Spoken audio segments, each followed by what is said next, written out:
はい、どうもどうも。今回は私がシチズンで一番好きなアンティークの腕時計、パラウォーターを紹介します。前回はシチズンのね、歴史的な会社の成り立ちっていうことで、腕時計自体の話は、結構置いてきぼりになってしまいました。今回はね、がっつりやりたいと思います。で、パラウォーターは、シチズンが1959年に発表した防水時計です。日本で初めての完全防水時計で、完全防水時計っていうのは水に入れても大丈夫ですよっていう、仕様になっていたっていうことですね。で、当時のキャッチコピーも、洗顔、入浴、水泳の時でも腕から外さなくても平気ですっていうキャッチコピーでした。そう聞くとね、そんな昔からしっかりした防水の腕時計があったんやなとか驚くかもしれません。ただね、これは防水時計の規格がなかった当時の話なんです。今で言えば、このパラウォーターは日常生活防水、4気圧防水相当の防水性です。ですのでね、今では、泳いだり、あと入浴とかは10気圧防水ぐらいは必要っていうふうに言われてます。すぐにね、5気圧防水で泳いだからといって壊れるわけではないんですけれども、劣化していった時にね、浸水してしまう危険性が出てくるっていうことで、10気圧防水ぐらいは最低でも必要だっていうふうに言われてます。パラウォーターのパラは保護する、防護するという意味があります。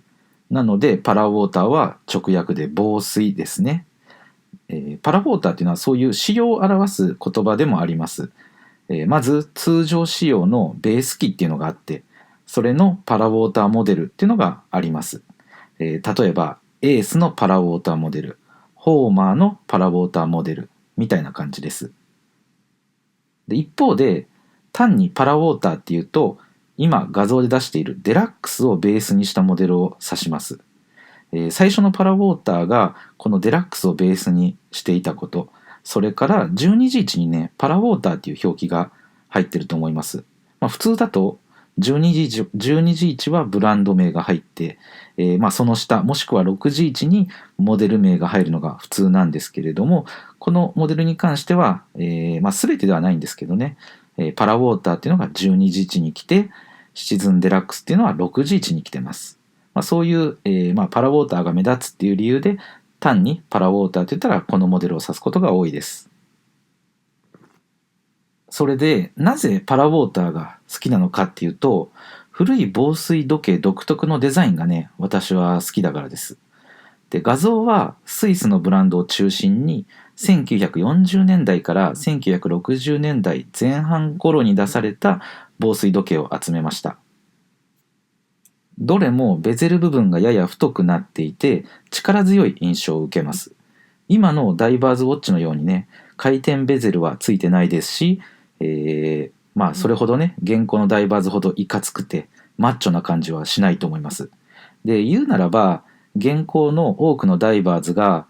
ボディービルダー的な、もう筋骨隆々タイプだとしたら、細マッチョ的な感じです。力強いデザインなんですけど、やりすぎ感がないっていうのがいいところです。それから、当時のドーム型の風貌とボンベダイヤルがすごくマッチしてると思います。ボンベダイヤルっていうのは文字盤自体が風貌と同じようにドーム型になっているものを、指す言葉です。で、後でね、詳しく見ていくんですけれども、こういう力強いベゼル、それからドーム型の風貌、さらにボンベダイヤルの組み合わせがね、最高にかっこいいんですよ。で、正面から見てもね、めっちゃ雰囲気があっていいんですけど、特に角度をつけてみると、もうね、これハンサム具合がもう半端じゃないです。私は初めてパラウォーターを実物で見たときに、うわ、何これめっちゃかっこええやんっていう感じでね、一目惚れして、本当に胸がね、ぎゅーっと締め付けられるぐらい、好みでした。っていうわけでね、ここからはそんな私の大好きなパラウォーターをさらにね、深掘りしていきたいと思います。先ほど単にパラウォーターといったら、デラックスベースのモデルを指すというふうに言いました。ベース機のね、事情が分かってないとなかなかここからの説明しづらいので、1950年代後半から1960年代の中頃までのシチズン時計の代表モデルっていうのをね、ここでまとめました。で、ここで挙げてるのは手巻きのモデルで、自動巻きはね、とりあえず省略しています。この時期のシチズンの手巻き式は、上と下の2つの系統に分かれます。代表モデルの名前を取って、上をデラックス系列、下をホーマー系列としています。で、2つの系統のね、何が違うかっていうのを説明しだすと、かなり長くなるんで、簡単にだけ言うと、自分針と秒針、針ですね。それから、それを動かす歯車。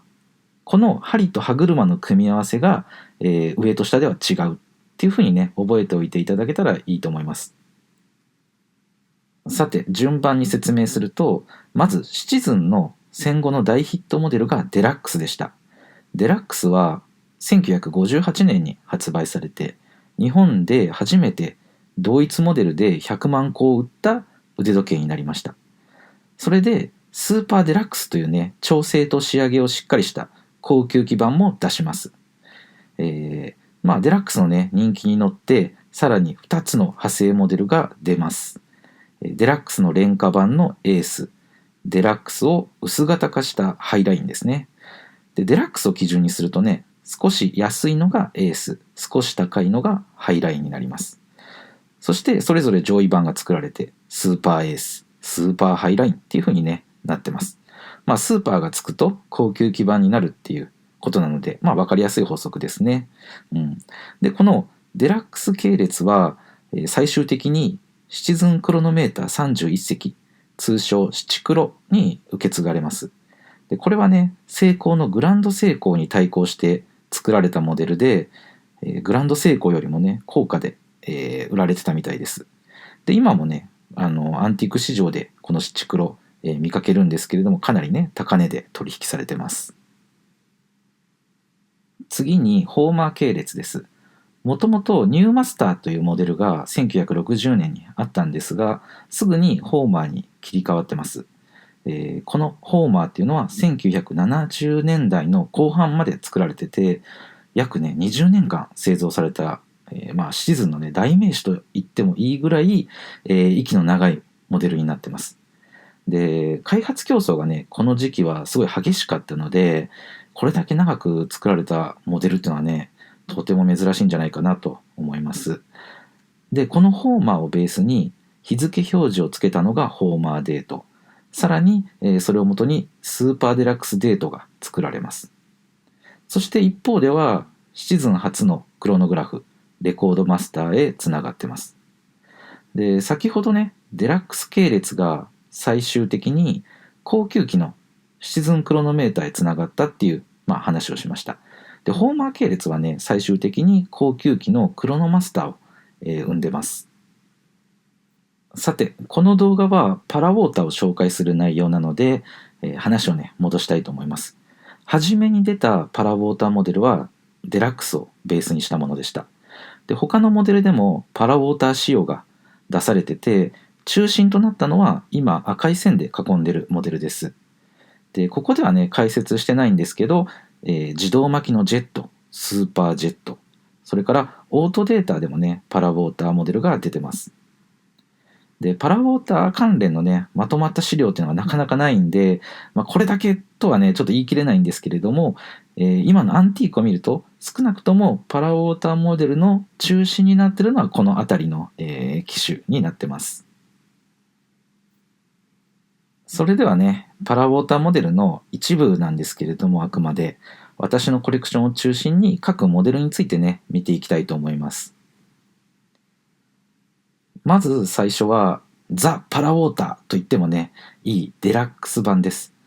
12時位にパラウォーターって入るのは、全てに共通してるわけではなくて、12時位にシチズンデラックスって入ってるものもあります。で、正面からの外観はすでに見ていただいている通りなんですけど、画像の真ん中、少し角度をつけたものを見てください。正面から見るとね、分かりづらいんですけれども、実はね、ベゼルが山形になっています。そしてその山形のベゼルの内側にドーム型の風防がついていて、今ではね、あまりない横顔じゃないかなと思います。私はこの山形のベゼルがめちゃめちゃ好きなんですよ。光の反射がねベゼルの外側と内側でそれぞれあるので、パッと見た時のまず美しさがありますよね。それからケースがこう風貌を包んでいるように見えて、正面からだけではなくて角度をつけてみても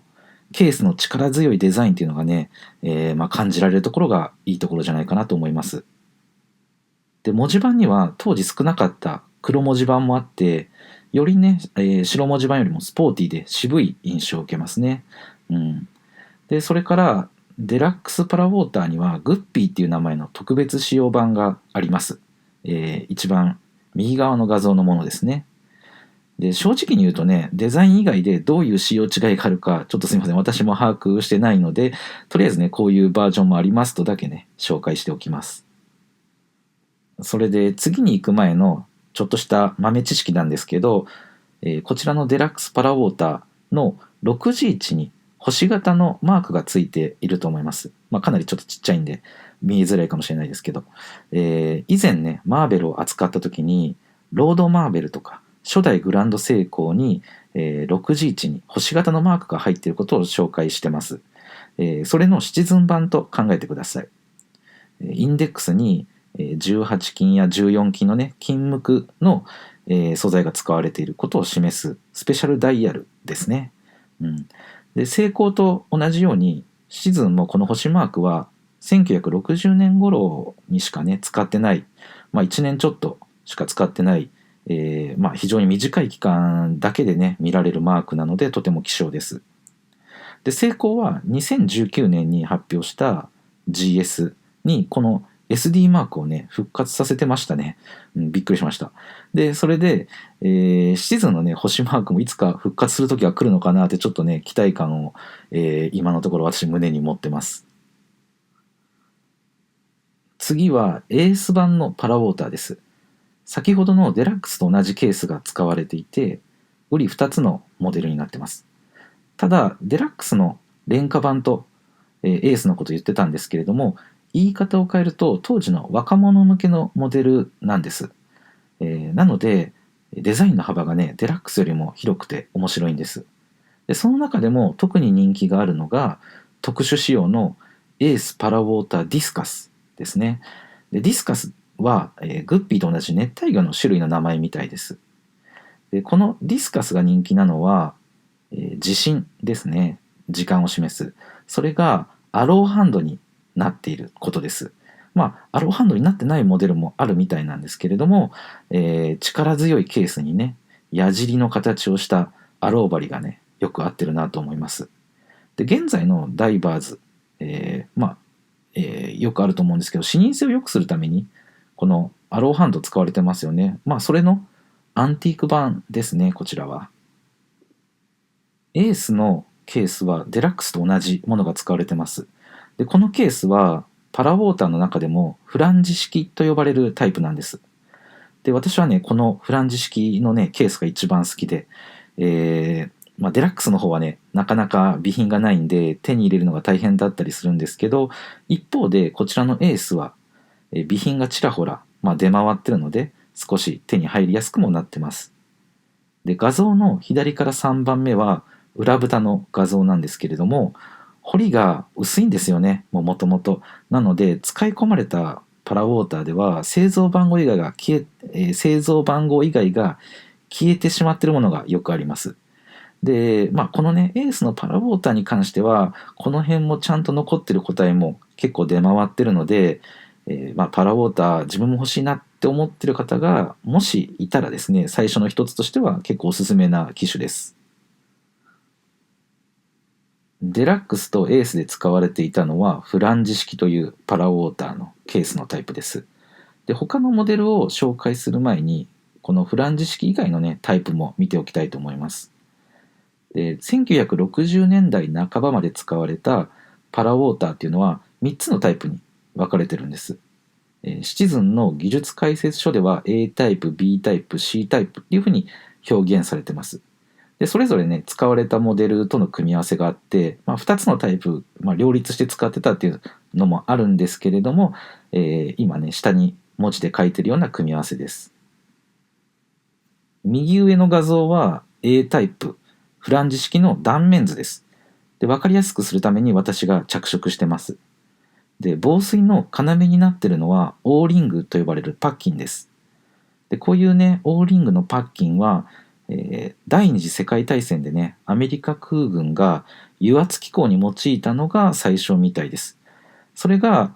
戦後、腕時計の防水性に応用されたみたいですね。それで、フランジ式は3箇所にパッキンが使われてます。右からリューズ部分で1つ、風防とケースの間で1つ、ケースと裏蓋の間で1つの合計3つですね。で、B タイプと C タイプ、くっつき式とタガ式です。風防とケースの間にパッキンはこの2つは使われてないので、リューズと裏蓋の2箇所だけですね。この B タイプと C タイプは。で、この部分の差がね、ベゼルデザインを変えてて、フランジ式は風防側のパッキンを抑えるために、ベゼルが太くて大きな山形になってます。で、こういうふうに同じパラウォーター仕様といってもね、こういう違いがデザインの違いにつながってるってことを覚えておいてください。続いて、ホーマーのパラウォーターモデルを紹介します。ホーマーは生産性を追求して設計されているので、非常にね、安いモデルでした。ただ、じゃあ精度が悪いかって言ったらそんなこともなくて、それを証明するように国鉄ホーマーっていうのもあります。旧国鉄の鉄道時計として使われたモデルですね。そういう感じで、ホーマーというのは非常にコスパがいいモデルだったわけですね。で、このホーマーのパラウォーターモデルっていうのは、正面から見るとね、ベゼルが太くて、これまでのフランジ式のモデルと似てますよね、パッと見。で、同じくね、力強い印象を受けるんですけれども、一方、ラグの部分はかなり変わってて、直線的で、全体のデザインとしてはね、こういう力強さとこうシンプルさが一緒に両立しているので、私としては実直っていうね、言葉がなんか思い浮かびましたね。それで先ほどフランジ式っていうのを説明しましたが、こちらのホーマーは B タイプが使われているので、風防とケースの間にパッキンは使われてません。で、ホーマーのパラウォーターっていうのは、その分ベゼルの山が低い形になってます。でね、私はフランジ式が一番好きなんですけれども、ホーマーのパラウォーターは山がちょっと低くなってる分、横から見るとドーム型の風防がポコッとね出てて、でそれから直線的なラグになってて、でシンプルなケースの側面、このね組み合わせは結構ピュアなね横顔に見えるように思います。このホーマーにも特別仕様があります。右端の画像ですね。ホーマーパラウォーターグッピーという名前です。で、こちらもね、すべてではないんですけれども、アローハンドの仕様があって、比較的手に入りやすいホーマーの中でも結構レアで、人気のモデルとなっています。最後は C タイプ、タガ式にあたるオートデータです。シチズン自動巻きのジェットに日付表示が付けられたモデルです。で、先ほどの A タイプ、B タイプと比べると、ベゼルはそれほど太くなくて、ケースと文字盤のバランスが現代的ですよね。で、またね、ラグのデザインを見ると、根元から切れ込みが入っている形です。ツイスティッドラグと呼ばれるようなね、形です。ツイスティッドっていうのはねじれているように見えるので、ツイストっていう表現が使われてます。これもね、当時はそんなに多くないんですけれども、今ではね、ほぼ主流と言ってもいいぐらい、のデザインだと思います。今見たように正面から見ると、オートデータっていうのは現代的な、雰囲気がありますね。ただ横から見ると少し違った印象にもなります。風防はね、やはりドーム型の風防なんですけれども、ケースからの張り出し具合が大きいのが特徴です。それから続いて裏蓋はぽっこりと中央が突き出てます。シチズンのジェットシリーズっていうのは、ジェットローターっていうね、独自の自動巻き機構が使われてました。で、この膨らみはその影響ですね。で、オートデータは正面から見ると現代的な感じを受けるんですけれども、今見たように横から、そして裏側から見るとね、現代に連なる移行期の様子が伺えて、なかなか面白いモデルじゃないかなと思います。ここまで一部にはなるんですけれども、パラウォーターのね、各モデルを紹介してきました。どれも味わいがあって私はとても好きなんです。ケースもいくつかタイプがあって、文字盤の色も当時少なかった黒文字盤もあって、好みに合わせたね、選択ができると思います。それから私が、パラウォーターを好きな理由に、アワーマークの種類の多さがあるんです。で、セイコーはね、1960年代に入ると、バーインデックスが主流になって、デザイン的に洗練はされてるんですけれども、今から見ると、少しね、デザインの面白みに欠けるところがあります。一方、シチズンは1962年頃まで、バーのアワーマーク以外をかなり使ってます。特にパラウォーターは、ケースに合わせて力強いインデックスが使われてます。デラックスとかエースで使われている三角形や五角形のアワーマークというのは特に印象的かなと思います。で、そして一見同じように見えるアワーマークのデザインでも、多面カットの切り方が違ってたり、溝がつけられていたり、細かなね、違いがあるんです。で、三角形と五角形のね、アワーマークは1963年頃からはかなり数が減ってるんですけれども、こういう部分からも手がね、かかってるなっていうのがめちゃめちゃ伝わってきて、すごい大事にしたいアンティークのモデルだと思います。最後にパラウォーターにまつわるエピソードを紹介しておきます。一つ目は完全防水の悲劇です。すでにね、紹介したように、初期のパラウォーターっていうのは日常生活防水相当だったわけです。それでお風呂 OK、水泳 OK と言ってたので、メンテナンスを怠ってパッキンが劣化した個体がかなりね、浸水してしまったみたいです。で、公式ではね、パッキンの交換は1年に1回を推奨していて、大事に使ってもね、2、3年が限度っていう見方でした。で、おそらく使ってる人はね、まだ使える、まだ使えるっていう感じで、メンテナンスをせずにね、使い続けた人なんだろうなと思うんですけど、かわいそうといえばかわいそうですね。防水時計は、シチズン以外にも各ブランドが出してました。そしてそれぞれの基準で、それぞれの用語でその防水性能を表現してたんですけれども、この後ね、防水時計の規格が世界的に統一されます。現在のウォーターレジスタントっていう表記に変わります。で、シチズンもね、1970年代前半にウォーターレジスタントに変わってるので、パラウォーターっていう表記はね、これ以降は途絶えています。2つ目のエピソードは太平洋横断キャンペーンです。画像で出している黄色の V にパラウォーターを入れて海に流すっていうものです。フレンドシップ黒潮63号っていう風に命名されたこの V が黒潮に乗ってね、どんぶらこっこどんぶらこっことアメリカの西海岸に到達するまで、中に入れたパラウォーターが防水性が、保たれているかっていうのを、試す実験です。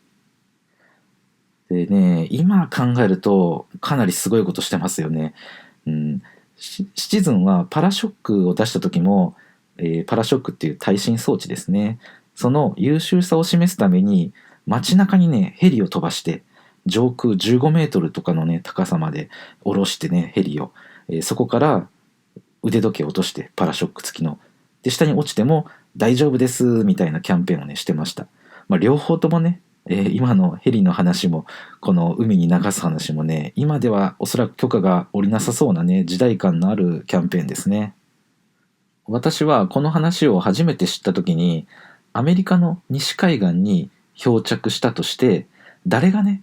このいかにも危険そうな部位を触るんやろかと思いましたね。で、この部位にはね、ノーデンジャー、危険ではありませんって書かれてるんですよ。で、他にも日米友好とか、そういう言葉も入ってるんですけれども、腕時計が中に入っていることを知らせるために、文章が書かれてます。でね、このいかにも爆発物に見えるこの物体に時限爆弾を思い起こさせる時計っていう記述の、組み合わせがあるわけですよね。いやー、もし今の私が発見しても、いや、何これ、怖近づかんとこうってね、なりそうな、物体です。でね、今からすると、とてもこういうキャンペーンって牧歌的なんですよね。うん。そんな当時の人は、テロとかね、そういう悪意を想定してないわけです。で、そういう意味ではね、テロとかね、悪意のあるいたずらとかに注意を払ってる今の時代の方がね、不幸なのかもしれませんね。パラウォーターの解説はここで終わりです。私は古い腕時計を買ったり調べたり、いろいろしてるんですけど、多くの腕時計っていうのは、雰囲気あるなとか、味わいあるなとか、面白いなとか、そういう感想がね、出てきます。で、その中でこのパラウォーターっていうのは、なんこれめちゃめちゃかっこいいやんっていうね、そういう、かっこよさっていうのがね、第一印象でした。で、冒頭にも言ったんですけれども、初めて生で見た時には、心臓がギュッとね、締め付けられるような感覚を覚えたのを覚えてます。そういう感じでね、私にとってはちょっと特別な時計です。画像はそんな大好きな時計のリストショットを撮ったものです。ベロアのストラップと組み合わせています。スーツでも全然いけますし、今の寒い時期だったら袖口に埋もれたのを手首をギュッとやってね、時計を見たりするわけなんですけど、そのチラリと見える姿にもね、うわ、かっこいいみたいな感じで、ちょっとニヤリとしてしまいますね。話は変わるんですけど、シチズンのアンティークっていうのは、セイコーほど人気がないんで、比較的手軽に楽しめます。で、今回紹介したパラウォーターも、ほとんどがね、お店で買ったとしても3万円から4万円ぐらい。ヤフオクとかメルカリなら1万円から2万円の間で買えます。特殊仕様のね、モデルとか黒文字盤とか、12時1にパラウォーターって入ってるものとかはね、もう少しちょっとするんですけれども、それでもね、セイコーの人気モデルからすると、2分の1とか3分の1ぐらいの価格で手に入ります。そういうね、手に入れやすさもパラウォーターの魅力の一つです。はい、今回はね、なかなかまとまった情報がないパラウォーターについて扱いました。時代が時代なので、私が知らないだけの珍品とかね、レアモデルっていうのも相当数作られてるんじゃないかなと思うんですけど、もしね、面白い情報をお持ちの方がいたらね、コメントで教えてください。それではね、皆さん、また次の動画でお会いしましょう。